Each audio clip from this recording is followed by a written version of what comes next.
ওই গো গিন্নি, রান্না হলো? আজ এই বৃষ্টিতে গরম গরম ইলিশ মাছ ভাজা খেয়ে জমবে ভালো। বলি এই বৃষ্টিতে রাজসভায় না গেলে কি তোমার চাকরি চলে যাবে? না গো গিন্নি, কোনো কাজ নেই আজকে। আমি তো জানি বৃষ্টির দিনে মহারাজ ভূতের গল্প শুনতে ভালোবাসেন। আমি মনে মনে সেই গল্পই ভাঁজছি।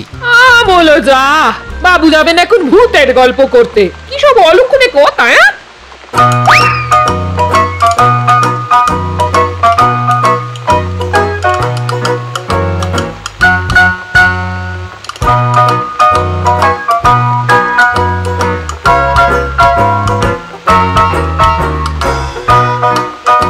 ওহো, বৃষ্টির বড় তেজ হয়েছে আজ।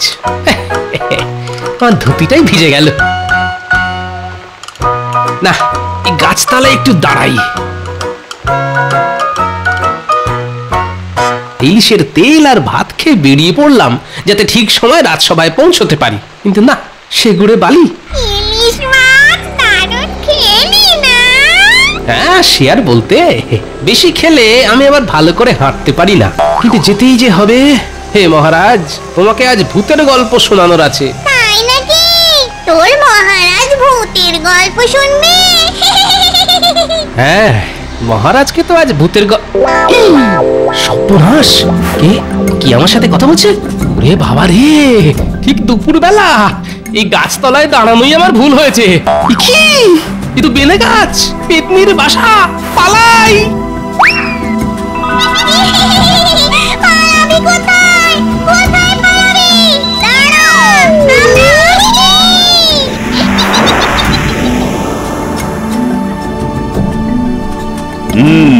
সবাই বেশ এসে গেছে দেখছি, কিন্তু গোপাল যে এখনো আসেনি। হ্যাঁ হ্যাঁ মহারাজ, বাইরে যা বৃষ্টি পড়ছে তাতে গোপাল মনে হয় ওর ধুতির কাছা সামলে আস্তে আস্তে সভা শেষ হবার সময় হয়ে যাবে। না না না, আজ বৃষ্টির দিনে গোপালকে যে আমার ভীষণ দরকার। এই তো গোপাল এসে গেছে। গোপাল, আমি তো তোমার জন্যই চিন্তা করছিলাম।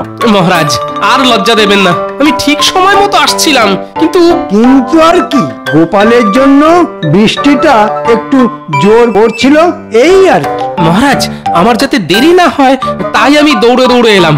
বুড়ো হয়েছি তো, তাই একটু হাঁপ ধরে মহারাজ। বলো কি হে গোপাল, এই বৃষ্টির মধ্যে ছাতা মাথায় তুমি দৌড়ে এলে? আর যদি পড়ে যেতে? মরেও যেতে পারতো। আগে না মহারাজ, আমি জানতাম আমি পড়বো না। মরা তো অনেক দূরের কথা, তবে একবার এক শ্মশানে পড়েছিলাম এক ভয়ঙ্কর ভূতের পাল্লায়। তখন মরার কথা আমাকে ভাবতে হয়েছিল। এই বেনে গাছের পেতনি কিছু একটা দিয়ে তো গল্প বানাতে হবে। হ্যাঁ, এই পেতনিকেই বরং আমার গল্পে নিয়ে আসি। আমার তখন বয়স অল্প। এই অল্প বয়সেই সব ঘটে। মন্ত্রী চুপ কর, গল্পে ব্যাঘাত আমি কিন্তু মোটেও পছন্দ করি না। হ্যাঁ গোপাল, তুমি বলো বলো। যেটা বলছিলাম, হ্যাঁ মহারাজ, আমার বয়স তখন অল্প। সারাদিন মাঠে ঘাটে ঘুরে বেড়াই। এমনি একদিন ঘুরতে ঘুরতে চলে এলাম শ্মশানে। দেখি একটু আগেই একটা মরা পুড়িয়ে বাড়ির লোকজন সব চলে গেছে। কি কাণ্ড! তুমি সেই মরার সামনে গেলে? সে মরা তো তখন পুড়ে ছাই। মরা পড়েনি তখনও পুরোপুরি, এদিক ওদিক হাড়গোড় পড়ে আছে, চারিদিক নিস্তব্ধ। এমন সময় কি হলো? এবার মনে হচ্ছে কবির একটু ভয় ভয় লাগছে। এমন সময় দেখি একটা লোক আর দুটো বউ আমার দিকে এগিয়ে আসছে। ওদের ভাব গতিক ভালো লাগছিল না। ওরা নির্ঘাত ভূত। ওরা দেখি আমার দিকে জল করে চেয়ে আছে। তখন একটা বউ বলে উঠলো, নিরালায় একটু মরা খেতে এসেছি, এই ছোঁড়ার সামনে খেতে তো লজ্জা করবে গো। বেরে বলেছো গোপাল। আরো আছে। তখন সেই লোকটা বলল, ওরে তোরা তো খালি মরাই খেয়ে এলি এতকাল, এবার একটু জ্যান্ত ছেলে খা। এই ছোড়া, এদিকে আয় তো, তোর ঘাড় মটকে দি। ওরে বাবা! আমি তখন প্রাণ হাতে ছুটছি, আর পেছন পেছন ওরা ছুটছে, আর খালি বলছে, ধর ধর, ওই পালালো, ধর ধর। একটা মন্দভূত আর আবার কি, বাকি দুটো পেতনি। বেশ ভালো হাসালে গোপাল। তবে আমি ঠিক বিশ্বাস করতে পারলাম না মানে বিজ্ঞান এসবে বিশ্বাস করে না। বিশ্বাস হোক চাই না হোক, গোপাল ভালো বলেছ, তবে ভূতের সাথে দৌড়ে কি করে পারলে সেটাই আমি ভাবছি। না পারার কি আছে মহারাজ, তখন তো গোপাল এরকম নধরকান্তি ছিল না। ভূত একটা, পেতনি দুটো কেন? আসলে পেতনি সব সময় জোড়ায় জোড়ায় থাকে। এরকম তো কখনো শুনিনি। আমাকে কেউ বলতে পারবে কেন একটা ভূত আর দুটো পেতনি? বলে ফেলো গোপাল, না হলে আষাঢ়ে গপ্পের জন্য কিন্তু মহারাজকে জবাবদিহি করতে হবে। এই কে কে কে আমায় চড় মারলো? পণ্ডিত দেখো, ওই গোপালের পেতনি তোমাকে চড় মেরেছে। কি আমাকে সুরসুরি দিচ্ছে কে? গতিক তো সুবিধের নয়, এই মনে হচ্ছে সেই বেনে গাছতলার পেতনি, বেনে পেতনি। মহারাজ মহারাজ আমার কান কে যেন খুঁচিয়ে দিল। এসব এসব কি কি হচ্ছে? আমার গণনায় আমি ভূতের উপদ্রব টের পাচ্ছি। এই রাজসভায় ভূত আছে। হ্যাঁ, কি বলছো কি জ্যোতিষী? ওরে বাপরে, ওই এলো পেতনি খেলো, ওই এলো পেতনি খেলো। ওরে বাবারে, কবিতার গুতোয় এবার পেতনি ঘাড় মটকে দেবে। এসব কি হচ্ছে?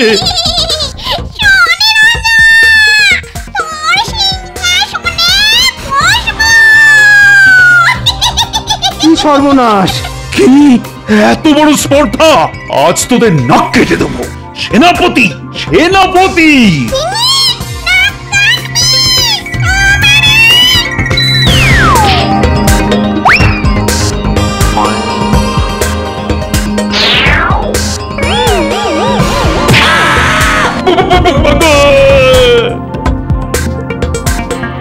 মহারাজ চলুন চলুন, আপনাকে রানীমার কাছে নিয়ে যাই।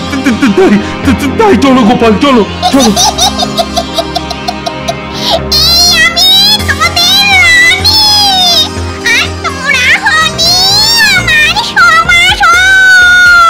বাপরে পালাই।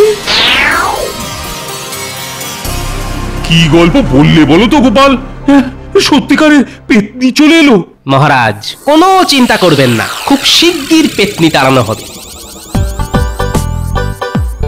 মন্ত্রীর সিংহাসনে বসে আমার তো ঘুম পেয়ে গেল।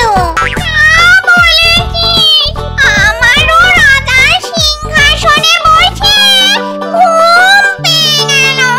আমরা এখন তাহলে কোথায় যাব? আবার সে বেনে গেছে? না, এই সিংহাসন এখন আমার। তুই হলে আমার মন্ত্রী। চল, রাজার বাগানে সুন্দর সুন্দর গাছ আছে, ওইখানে আরাম করে ঘুমানো যাবে। তাই চল।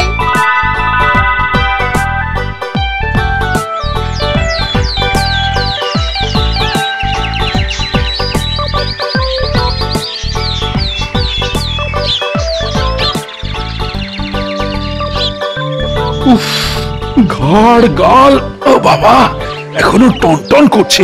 কি জোরে চড়ে বাবা! আজ আজ কিভাবে রাজসভা বসবে কে জানে।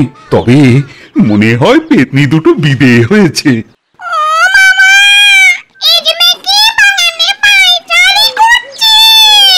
উফ, আমাদের ঘুমের বড় ব্যাঘাত ঘটছে। কে কে কে কে কে কথা বলছে? আমার বাগানে কারা এসেছে? এই যে, এখান থেকে সরে পড়। কি সর্বনাশ! শয়তান, তোরা আমার বাগানে আমার প্রিয় গাছের মধ্যে বসে আছিস। ভালো কথা বলছি, চলে যা এখান থেকে, না হলে কিন্তু কঠোর ব্যবস্থা নেব। তখন কিন্তু আর পালানোর পথ পাবি না। তাই নাকি? দেখি এখন কে পালায়। রানী, তোমার হুকুম পেলে এবার আমি ওকে মারতে পারি। যা, মার ওকে, আমি হুকুম দিলাম।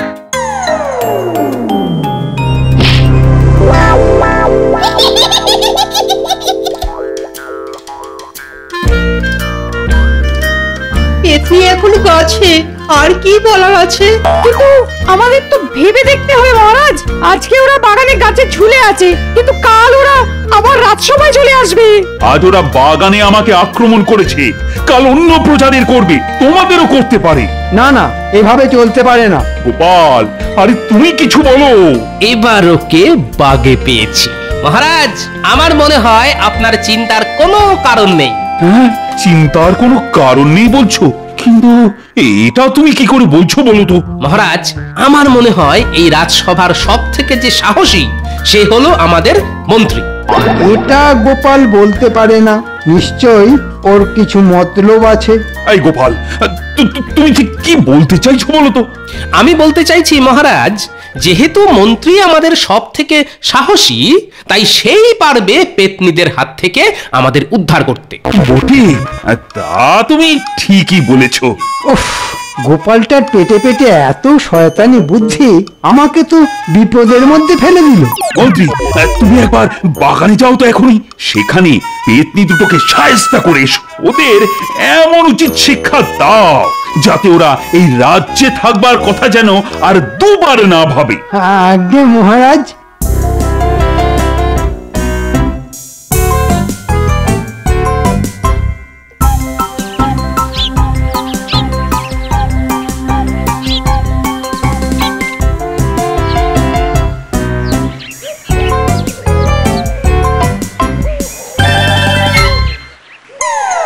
এই যে পেতনিরা, জলদি পালাও, না হলে তোদের আমি ঘাড় ধাক্কা দিয়ে রাজ্যের বাইরে পাঠিয়ে দেব। খালাস নাকি? তবে এই দেখ। আয়, আমার হাতেও একটা খেয়ে যা।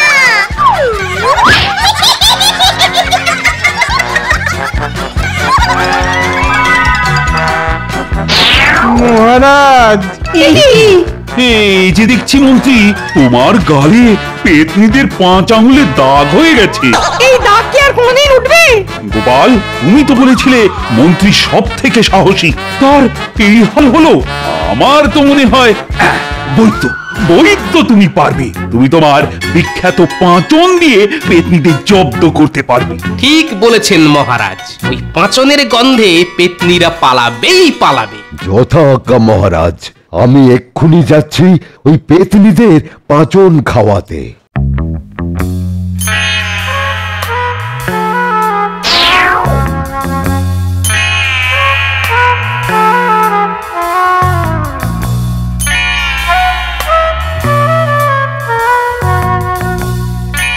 আজ হলো আমার দিন। আমার শেকড় বাকড় দিয়ে আর ওই পাঁচন দিয়ে আমি ওই 2 পেতনিকে জব্দ করে দেব, ওদের দেশ ছাড়াও করে দিতে পারি। এই এই কে হাসে? হ্যাঁ, কে হাসে?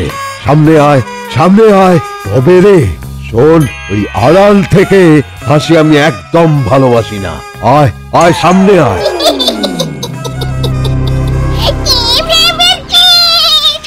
আমাদের মশার ছালমুল দিয়ে ভয় দেখাবি? ভুলে গেলি কি করে? আমরা যে বেনে গাছেই থাকি। এখনই তোর ঘাড় মটকে দিতে পারি।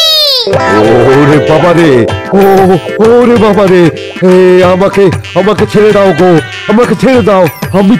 আমি তো মানুষের চিকিৎসা করি।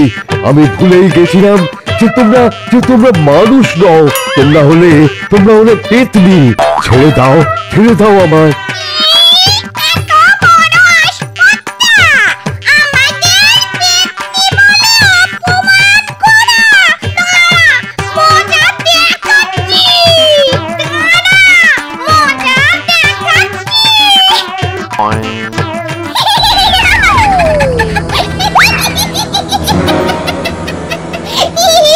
হায় হায় হায় হায় হায়, এ আমার কি হলো? এ আমার কি হলো?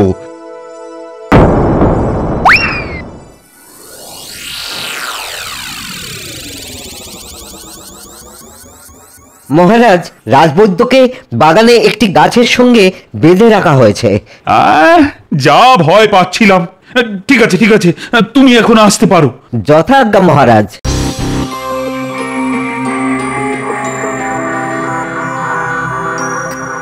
মহারাজ আমার মনে হয় সেনাপতি সব থেকে উপযুক্ত, কারণ সে যোদ্ধা।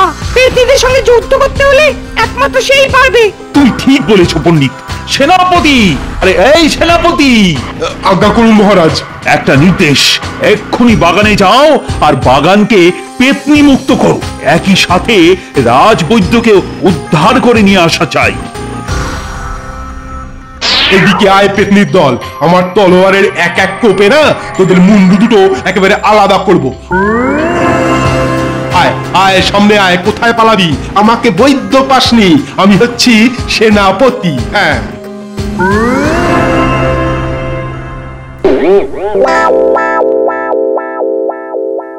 একে একে তো সবাই যাচ্ছে, কিন্তু কেউ যে আর ফিরছে না। মহারাজ প্রহরীকে কি আরেকবার ডাকবেন? না না না, তার আর প্রয়োজন নেই। আমি যা বুঝবার বুঝে গেছি। সেনাপতির সম্ভবত বৈদ্যেরই দশা হয়েছে। না গোপাল, এবার যে তোমার পালা। তুমি তো বলেছিলে খুব তাড়াতাড়ি পেতনি তাড়ানো হবে। হ্যাঁ, আজ আজ সেই দিন এসেছে। ইলিশের তেল আর ভাত খেয়ে বেরিয়ে পড়লাম, যাতে ঠিক সময় রাজসভাতে পৌঁছতে পারি, কিন্তু না, সে ঘুরে পালি। গোপালের দেখছি দম শেষ হয়ে গেছে। মহারাজ, আমি পেতনিদের তাড়াবো, কিন্তু আমার কিছু প্রয়োজন আছে। এক্ষুনি ঘোড়াশাল থেকে একটি ঘোড়া সমুদ্রের ধারে আপনাকে পাঠাতে হবে, আর একটি বাক্সে জোড়া ইলিশ আমাকে দিতে হবে। বাক্সটি বন্ধ থাকতে হবে, আর তার চাবি আমাকে দিতে হবে। বেশ গোপাল, বেশ, তুমি যেটা চাইছো সেটাই হবে।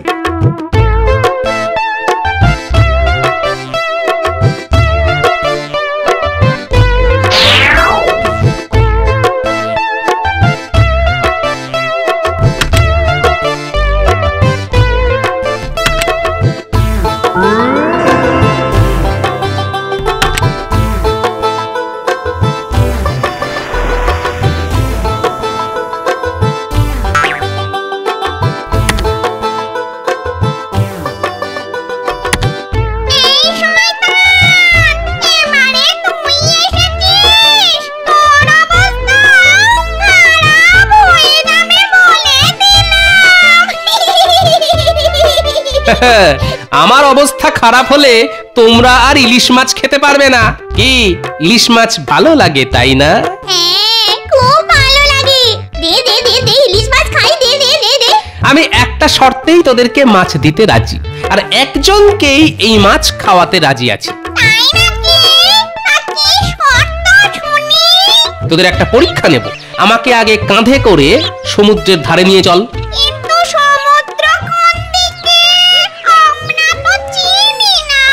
আমরা যা যাবার ব্যক্তি, এখানে ওখানে ঘুরে বেড়াই। তাই নাকি? ঠিক আছে, চল, আমি পথ দেখিয়ে নিয়ে যাচ্ছি।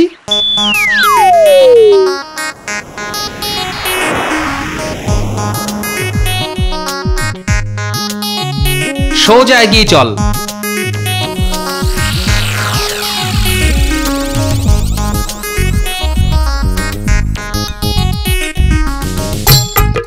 হ্যাঁ, এবার ডান দিকে, আরো এগিয়ে চল। হ্যাঁ হ্যাঁ, এবার বাঁ দিকে।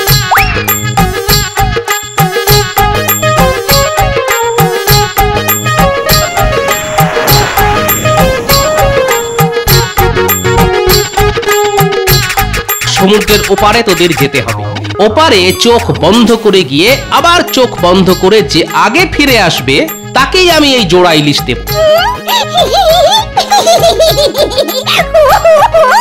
আমি তো এখন খুব গন্ধ পাচ্ছি, খুব লোভ হচ্ছে। এই কাঁচকলা, আমি আগে গিয়ে ফিরে আসতে পারবো বুঝলি? তুই পারবি না। অত সোজা নয়। কায়দা করে নিজে রানী হয়ে আমায় মন্ত্রী বানিয়েছো, কিন্তু ইলিশ আমি তোকে দিচ্ছি না, ওটা আমার। ঠিক আছে ঠিক আছে, দেখাই যাক। যাও, চোখ বন্ধ করে উড়ে যাও।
আর চিন্তা নেই মহারাজ, 2 পেতনিকে সমুদ্রের ওপারে পাঠিয়ে দিয়েছি, আর আসতে পারবে না।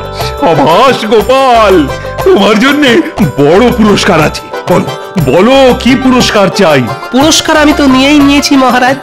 তাই নাকি? তা কিরকম শুনি? অপূর্ব স্বাদের জোড়া ইলিশ সোজা গিয়ে আমার গিন্নির হাতে তুলে দিয়ে এসেছি। জমিয়ে রান্না হচ্ছে।